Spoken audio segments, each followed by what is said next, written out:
Hello everyone, this is Kamakhya from Teen Cognizance IIT Roorkee. I'm all excited to set off the first guest lecture of our guest lecture series. Without any further ado, let me start this session with a quote. Success is not about how much money we have in the bank, but it's about how many people's lives we have impacted through it.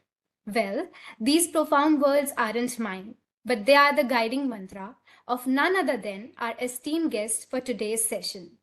Today, it is my honor and privilege to welcome Mr. Naveen Jain, a serial entrepreneur and philanthropist par excellence. From humble beginnings to reaching for the stars, his journey is as fascinating as it is impactful. But what truly sets him apart is that he is one of us. Yes, he is an alumni of our beloved institution, IIT Roorkee. Hello, sir. I guess I'm guessing it right that it would be morning there in America. So, It good is. It morning is. to you. Good morning to you. Good afternoon or good evening to you as well. Sir, it is good to connect with you. Looking forward to having a conversation. And what's your name, by the way? I don't see your name there. So, my name is Kamakhya Mehta.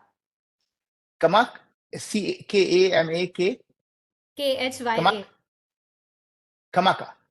Kamaka, Kamakhya. Kamakia Mehta. Yeah. Got it. Yes. Got it. Thank you. Okay. I'm sure everyone is eager to hear more about your journey. You persuaded your engineering from IIT Roorkee and then gone to found Viome and Moon Express and numerous others groundbreaking ventures. Can you share with us the story behind your transition from engineering to entrepreneurship? Like what motivated you or how did you start this journey? Well, first of all, I want to thank you and I want to thank everyone who is listening to this. I am just so proud of being here and coming from IIT Roorkee. And in those days, used to be called University of Roorkee. I'm just so proud to be here and sharing the lessons I have learned in my life.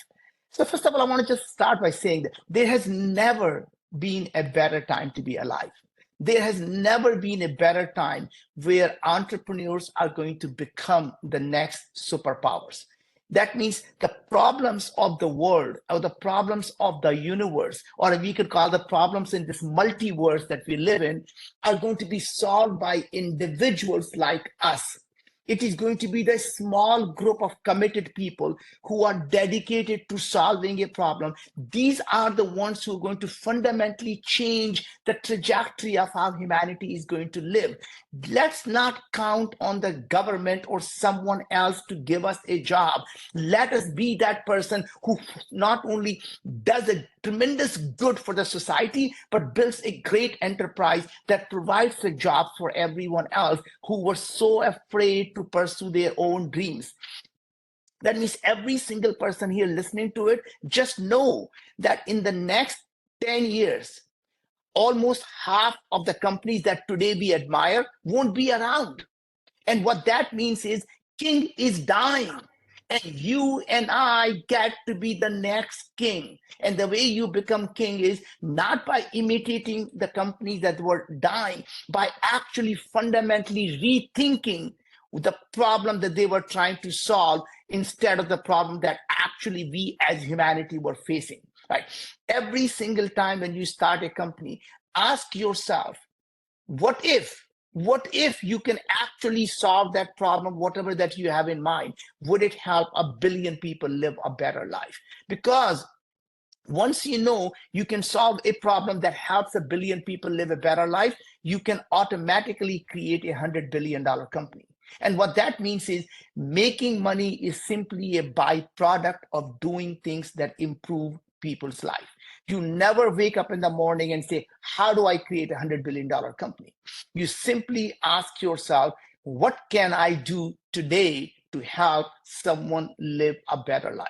And if the more people you can help live a better life, the bigger the company you create. And that's the fundamental theme you're going to be hearing from me, is that doing good and doing well are not mutually exclusive. The only way to do well for yourself is to do a tremendous good for the people around you. Very well said, sir. I want to ask that many students nowadays, are aspiring to start their own startups, or, many of them have already initiated startups. So, what advice would you like to, offer them so that they can scale their business to reach national and global levels of success, just like you?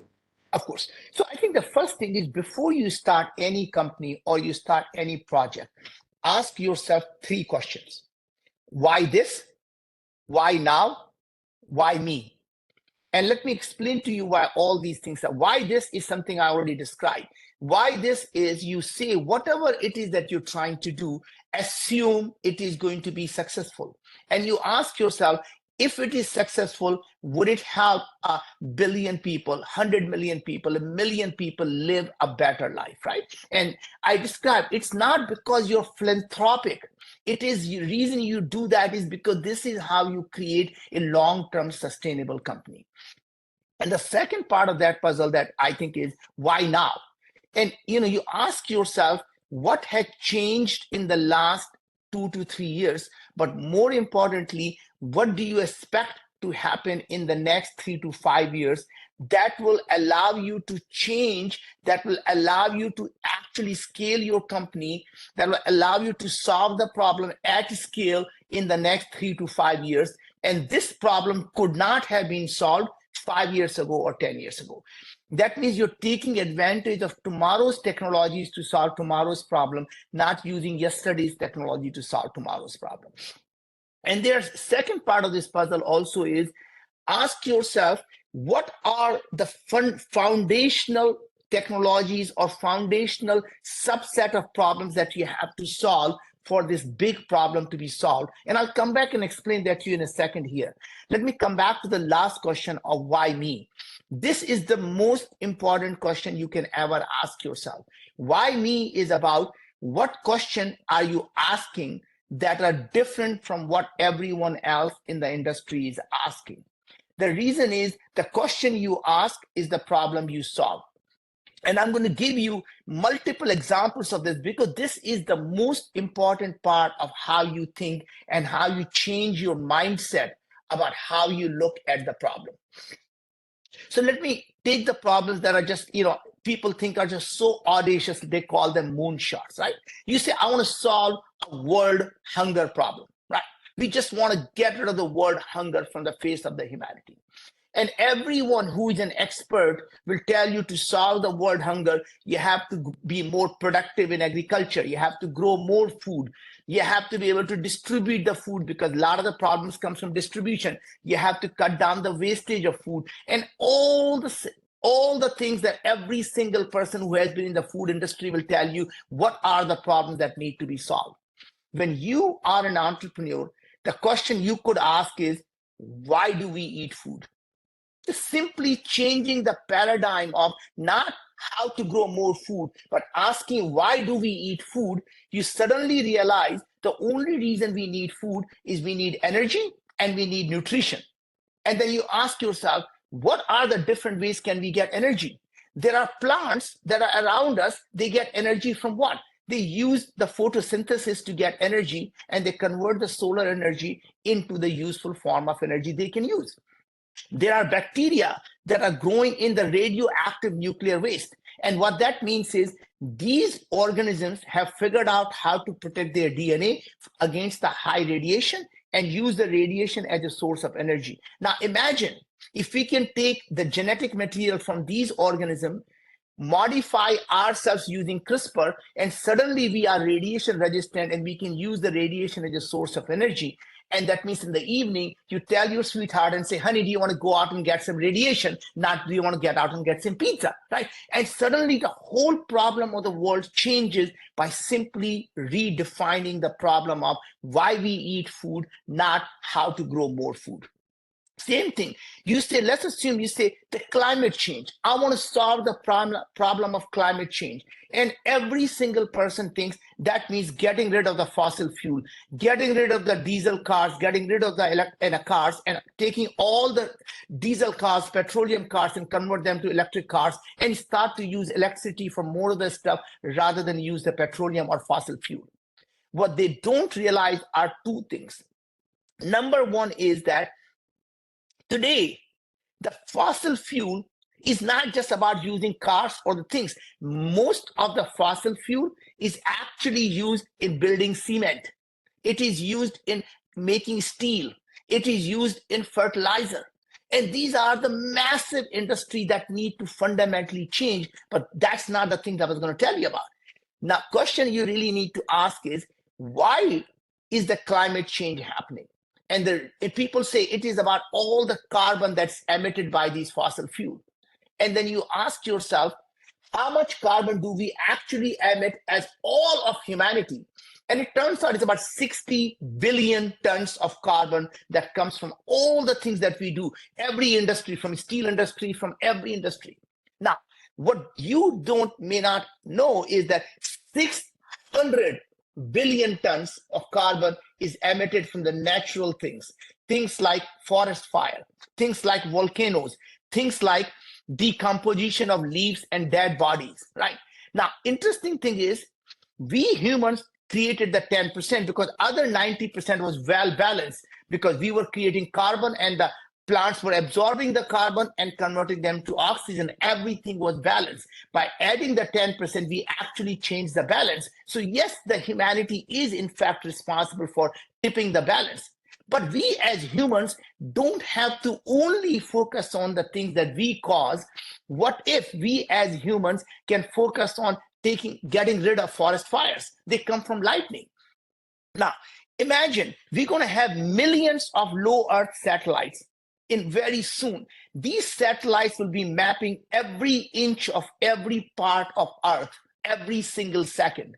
That means they'll be able to detect the earliest forest fires and use the drones to be able to extinguish it. And if we were to just do and make a 10%, 20% improvement there, we have gotten rid of all the 10% problem that we created. Because here is the massive 90% problem. If you can reduce it by 10%, you have now gotten rid of everything that we created as humans, right? And that's the point.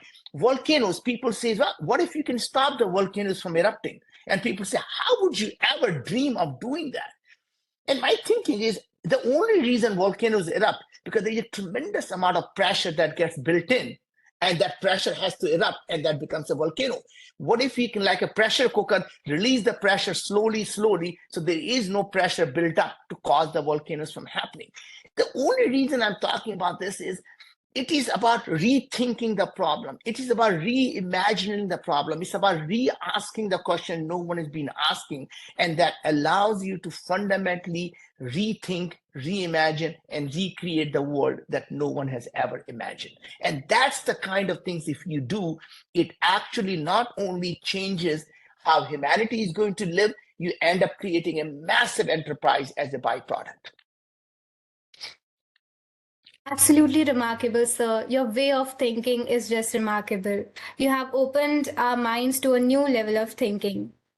Like what role this technology would play in the future about the things that you have mentioned? Well, ultimately, the technology in itself is neither a solution, it is just a tool. It's about how we utilize these tools is what matters, right?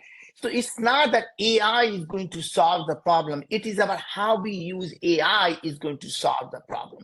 And I think people need to realize that at the end of the day, every single thing we have, the technologies are just nothing but the multiple set of tools in our tool chest. And we have to apply the right tools for the right problem to solve. So never start within saying, hey, how do I create a company that uses a generative AI and uses some type of sensors and data so I can go tell the VCs I'm working on generative AI and raise the money? That is never the question. The technology should only be used. You ask yourself, what problem are you trying to solve? And what are the right tools to solve the problem? And by the way, Kamakhya, I face this thing every day in the company. People say, I think we need to just use AI and our app needs to be all AI. And I'm saying, well, that's a bad question to be asking. The question you should be asking is, what experience do you want to create for the user? And can AI or some other technology make that experience come alive? And the answer may be yes, it is AI. And the answer may be no, it's not AI. right? But we should never say, I'm trying to start the NFT, I want to have the crypto, and I want to have blockchain, and I want to have generative AI, and what can I do with all that? And that is really all the entrepreneurs look at all these buzzwords. They want a blockchain, they want this, and they want AI, and somehow they think magically now they need to find just a problem that they can solve. They have all these tools. And I really think the right way of starting this to start with the problems you want to solve. Look at how big this problem is, and then slice the problems into smaller chunks and start solving each part of it, right? So even if you say, I want to live on Venus, right? You simply don't say, oh, that is never going to happen. You simply say, all right, what problems do we have to solve to live on Venus? Well, we have to leave Earth orbit. Got it. Number 2, you have to go from Earth orbit to Venus orbit. Got it. Number 3, you have to land on Venus. Got it. You have to be able to live on Venus. Got it. 4 problems, right? Great. Now let's start solving one at a time. Leaving the Earth orbit. We know how to do that. We call them rockets. We've done that many times. Right? Going from Earth orbit to Venus. Well, we have been to Mars. We know Venus is farther away. We, in fact, have used Horizon that has gone beyond our solar system. So yes, there may be some incremental thing we may have to do, but it is a problem that we know how to solve. Landing on Venus. We landed on Mars using bouncing ball. We landed on Mars using crane. We landed on Mars by using the parachutes. Well, maybe the atmosphere on Venus is slightly lighter than that. Maybe we can modify some of these technology, but it is an incremental problem that we know how to solve, right? Now, living on the moon. People say, how are you going to grow the food on the moon? And the answer is, you don't have to. You just figure out why do we eat food and solve that problem, and you're done. And my point is, you take each of these problems, you break it down into smaller pieces, and you start to say, how do I solve these problems? And next thing you know, you're boiling the whole ocean, right? So you can live on Venus by breaking it down into what problems. And by the way, you can apply that to almost every single thing that you're trying to do, is you look at these things. What are the problems? Never say it can't be done. You simply say what has to be done to be solved. And the same part of the thing really is that when you are looking at a problem, you always ask yourself, how this problem can be redefined? How can this problem be changed? Because experts look at the problem in a certain way. And the reason is the experts become experts by taking the knowledge, the foundational knowledge for granted. You having a very little knowledge about the industry is your biggest asset. Most people are so afraid to start something. They say, I know nothing about this industry, so how can I possibly do that? In fact, I've started now 7 companies, and no 2 companies have ever been in the same industry. And to me, my biggest asset is now I run Viome, which is a healthcare company. As you know, I have no background in science. I have no background in medical. But to me, it is no different than going to the Moon Express. I have no background in, aeronautics. It doesn't matter. At the end of the day, my biggest asset is I get to ask the questions that no expert will dare ask, because they believe that those things are facts, and those facts cannot be changed. And the entrepreneurs comes along and say, what if they could be changed? What if that actually could be changed, right? And I can talk a little bit more about how we do that for Viome. And that is, to me, another example of how we take a problem that looked impossible on the surface, and then we rethought and reimagined the problem to actually solve it. Talking about your background, like you have a background as an engineer. So can we all know what led you to, pursue a microbiome-based company like Viome? Well, again, my background is industrial engineering, which has nothing to do with even a computers, right? So in fact, the first company I started was in, phones, is the smartphones that did not exist at that time, right? It was in in late 90s when there were no smartphones. And I started a company actually believing that was going to happen. And I can give you all the reasons of why we thought it was going to happen. And it did happen, right? The reason for that is that it's not about my having a background in industrial engineering or my doing an MBA, which by the way is a personal management and union management, HR and union management. What has it got to do with anything I do? To me, education gives you a way of thinking and you apply the engineering mindset to problems. What's the engineering mindset? It is simply taking a logical next step and then you simulate and say that happens, what's most likely to happen, and you start to look at very logical way of thinking, and that is what engineering brings you. Now when I started Viome, it was nothing to do with microbiome. Again, I went and started with a simple problem that 90% of all the healthcare dollars are spent on chronic diseases, right? And that means every one of us who is living on this planet is going to suffer from one of the chronic diseases in our lifetime, whether it is diabetes or heart disease, whether it is a cancer or it's a depression, whether it's an anxiety or it is Alzheimer. We are going to have one of these health-related diseases in our lifetime. And my question was, why? Why do we have to develop these diseases? There has got to be something that changes in the human body that causes us to develop a disease. Because here is the simple thing was everyone in the industry was asking the same question, which was, I want to know about your DNA. I want to know about your genes, because if we know about your DNA and your genes, we can somehow find a unique problem of why you are sick. Now, being a non-expert, I started to think about your DNA never changes. So if you were to do my DNA today and I gain 200 pounds, my DNA is still the same. Then I become diabetic and you do my DNA test again. I'm still the same DNA. And then I get the heart disease, I get depression, I get anxiety, and then I die. And you do my DNA test 100 years after I die, the same DNA. In fact, we can look at the DNA of dinosaurs from millions of years ago. Right? If DNA can't even tell you you're dead or alive, how will it ever tell you you're becoming healthier or sicker? And that was my fundamental thing was, I think people are focused on the wrong problem. If by looking at DNA, they can tell you what to do, then there is some problem because your DNA doesn't change and you get sicker. From the time you're a baby to the time you're grown up, you have different diseases. And even though your DNA is the same. And we realized the problem has to be somewhere else. And we knew it was going to be RNA, which gene expression is going to be the problem, not the genes. And the second part was 99% of all the genes that are in our body don't come from our mom and dad. They come from these organisms that live in our gut, in our mouth, and all over our body.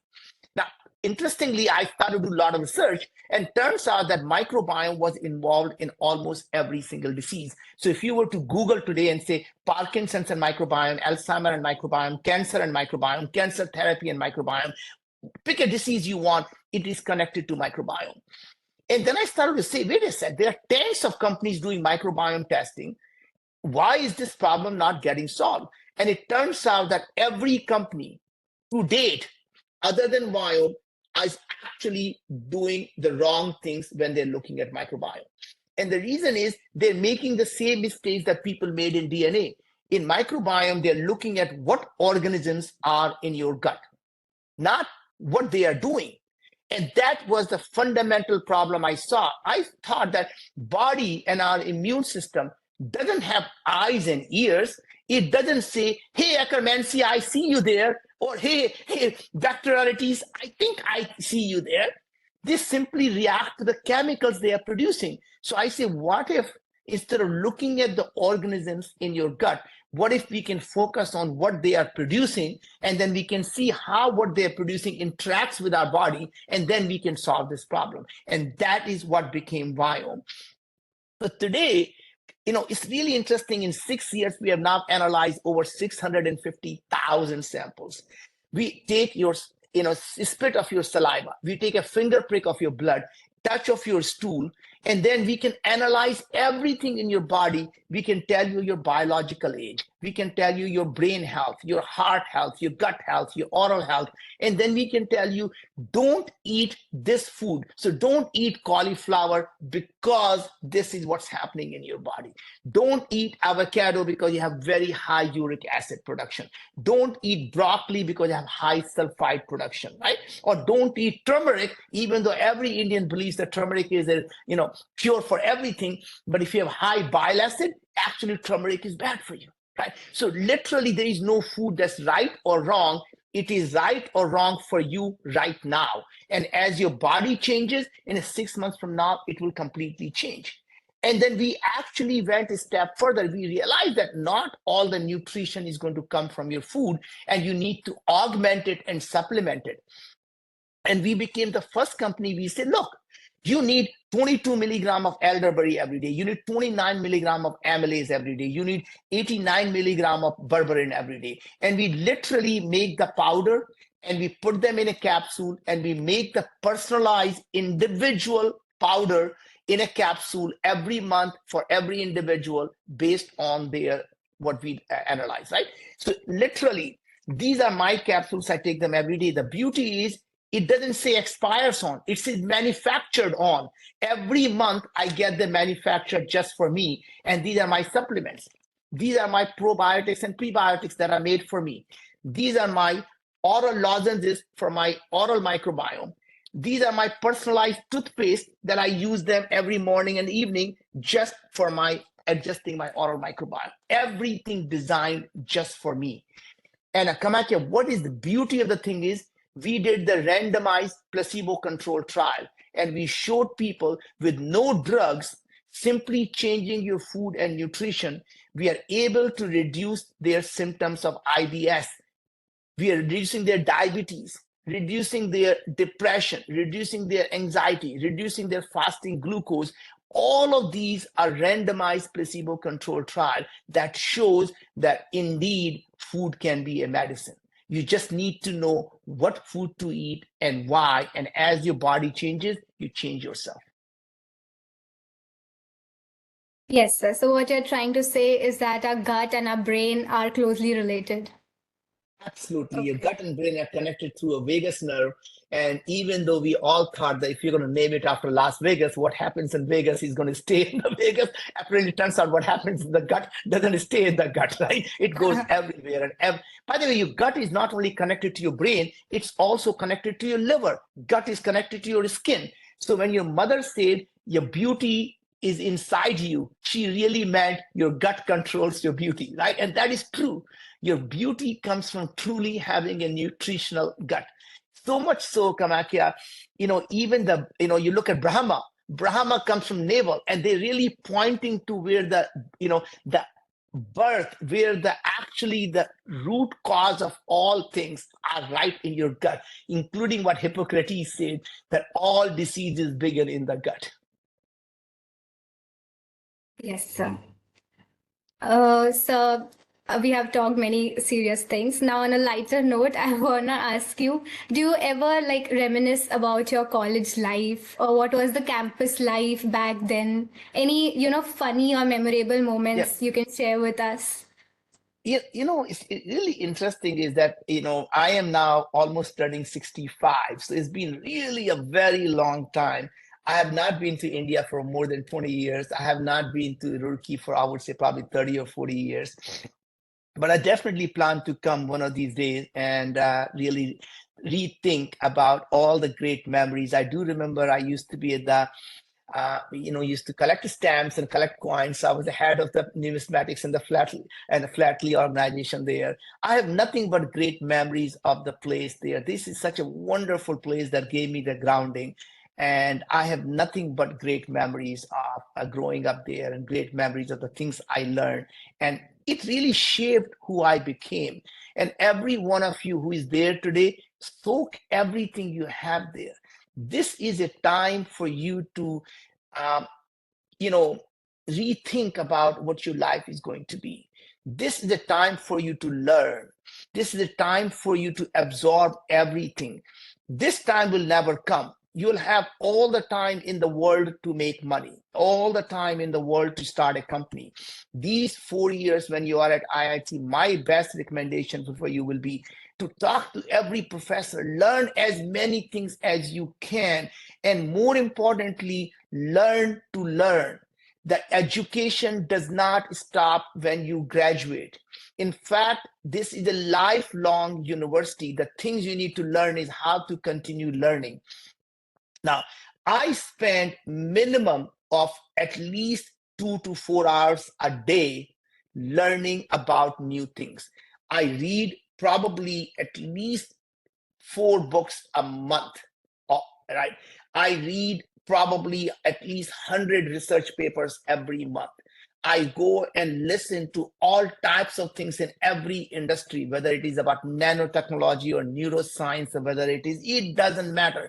If I want to know about how cancer is developed, I look at everything as a learning opportunity, because you never know how you can apply that to the problem that you're trying to solve. So my job is to continue to collect the dots and continue to find the connection between the dots someday to solve the puzzle that I've been trying to solve. Yes, sir. We should always, keep learning new things. We should not stop or limit our mind. Okay, so like, sir, you are not a self-made entrepreneur. Like, you didn't have success, served to you on a silver plate. What are the principles or values did you stand by throughout your life? Well, as I say, the curiosity is really what makes you who you are. And in fact, the day you stop learning, the day you stop becoming intellectually curious, is the day you actually start to die. And that's the reason many of the people I saw who retired, and they start to decline in their mental capacity, they start to decline in their physical capacity. So once you think of retirement as something you go away, then you actually start to die. And that's the reason people who retire tend to die sooner than the people who don't. And even at 65, I am absolutely convinced that my next company probably will be another company that I do even when I am in my 70s. So I'm going to continue starting the company, because there's going to be plenty of time to rest when you're 6 feet under, right? So I am not worried about age. Age is simply a number. That is how many times the earth has gone around the sun. And to me, what the biggest number really is how well my body is performing. And, as Kamakhya, I think I talked about it, I'm going to be turning 65 and my biological age is 52. And I have no doubt when I'm 70, my biological age will come down to 40. So I'm going to continue to behave like a 40-year-old person, even though my chronological age may be 70. And I'm hoping that that never changes, that I continue to learn and continue to, help the humanity live better.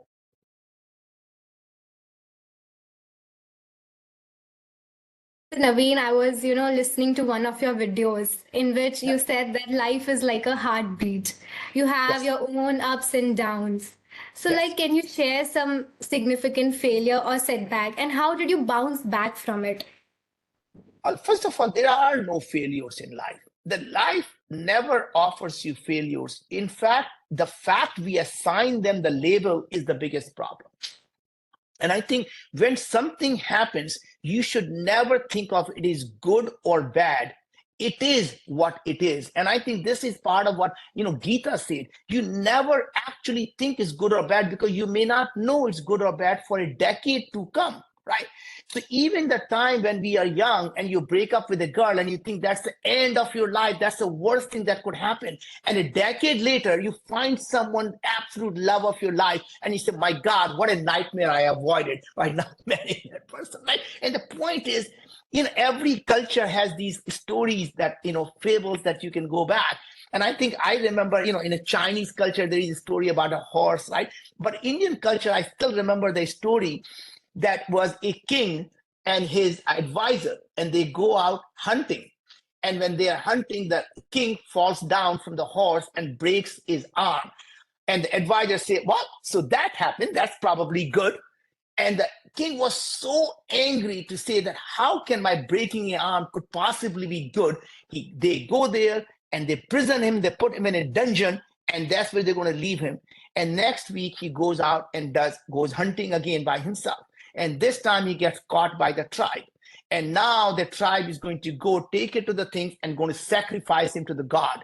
And they get him ready for sacrifice. And the priest comes out and says, you need to let him go. Let him go. Why? He said, we do not sacrifice a broken man. He needs to be whole. You need to let him go because his arm is broken. How can we sacrifice a broken man to God? Now, he goes back and goes to the advisor and says, thank you. You were right. It saved my life. And the advisor say, no, king, you saved my life. And he said, how did I? I put you in the dungeon. How did I save your life? He said, imagine if I was with you, they would have sacrificed me. Right? So point is, it's not about the event that happens is good or bad. It is later. So point is, when you talk about ups and downs, simply look at them as a stepping stone. Every idea that you have that does not work is simply a stepping stone to your new idea and a different idea. Right? And you only fail in life when you give up. As long as you keep trying, you have not failed.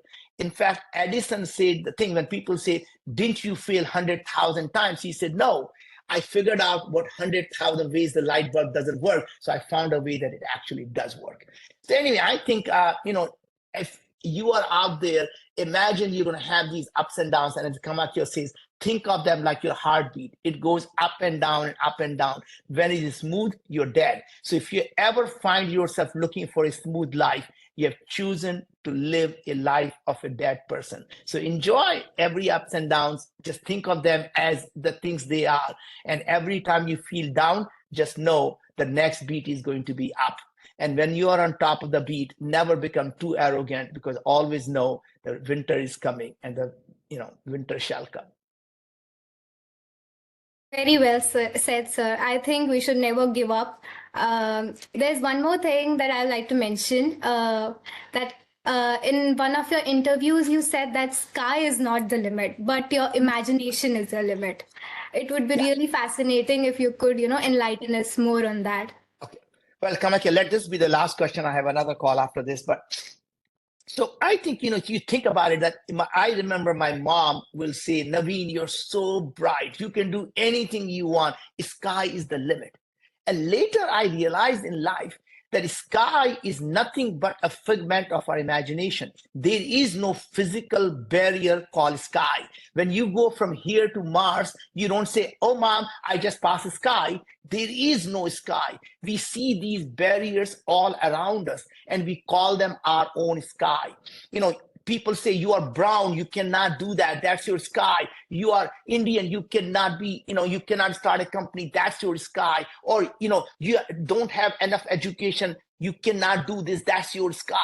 And all these things are, imaginary boundaries we put on ourselves, right? Until we get to that point and we realize that was the boundary we put on ourselves. There was no hurdle.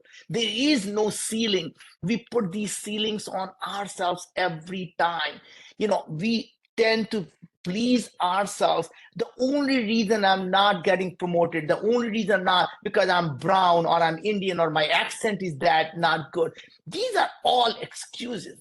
In fact, what I realized was the fact I speak with a thick Indian accent is my asset. It's not my liability. If I spoke like everyone else, I did like everyone else, I would be everyone else. It takes the one person to be a CEO. It takes one person to be the founder. They can't be like everyone else. And the other advantage I always find is that if I spoke in a natural language like everyone else, they could be multitasking and still make a sense of what I'm saying. The fact I speak with such thick Indian accent, they have to give me 100% of their attention to understand a word I am saying. And that becomes my asset. That means when I walk into the room, I command that room. That's how I look at it. It's like, you better listen to me if you want to get anything out of this. Right? So I think all of these things we put on ourselves as our own limitations, as our own sky. So my thing is that there is nothing that you cannot achieve if you put your mind to it. Imagination is the only limitations you have. So imagine so big that people think you are crazy. And when you tell someone what you're going to be doing, if they don't tell you you're crazy, then all bets are off. Thank you so much, sir. You're not just an entrepreneur, but you're a great philosopher too. Thank you so much for sharing your invaluable insights and experiences with us today. Sir, if possible, can we have a small question and answer session with the audience? Okay, let's make it in the next 2 to 3 minutes, please. Okay, sure. The audience, the chat section will be open for a few minutes. If you have any questions from sir, you can please ask. There is one question, sir. How did you balance your work and health during COVID time? Okay, so first of all, idea of work and life, and I'm going to answer the question that, and then I'm going to come back to the work and health. So first of all, anyone who asks you, say, how do you balance work and life, have already concluded that these two things cannot live together. The only things you can balance are the people that cannot be together. And that's the bad thing to imagine. I think the work and life is a continuum. In that continuum, there are days that are going to be more of one, and there are days going to be more of other. There will never be a balance. If anyone who has found the balance between a work life and a personal life, they suck at both. I mean, they absolutely suck at both. So if you want to really be good at something, you have to dedicate your time to that. And some days there are going to be time you dedicate to your family, and there are going to be time you dedicated to work, and that's how it is going to be. Now, in terms of health, health is not a choice. Health is your wealth. Without your health, there is nothing. When you are sick, you only have one wish. When you are healthy, you have many wishes, right? So to me, health is part of my life. Health is part of the work I do. I never, ever sacrifice my health for any meeting, for anything. I'm going to go do the things that I need to do. Every day, I walk 4 or 5 miles, period. It doesn't matter. If I have to take a call, I put my AirPods on and I'm going on a walk. If I need to interview someone, I say, come walk with me. And I'll go do an hour and a half walk, and that's how I do my interviews, right? So point is, I'm not going to not work. So to me, eating healthy, eating nutrition, eating my supplements every day, and then exercising, getting my sleep. I am so dedicated to my sleep. It's not about getting 8 hours of sleep.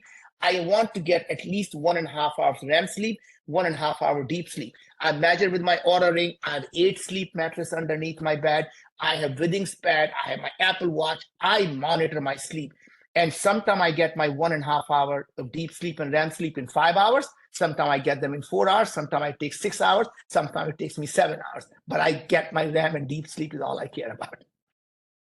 Yes, sir. Your daily schedule is really inspiring. I think the youth of today should really learn from you.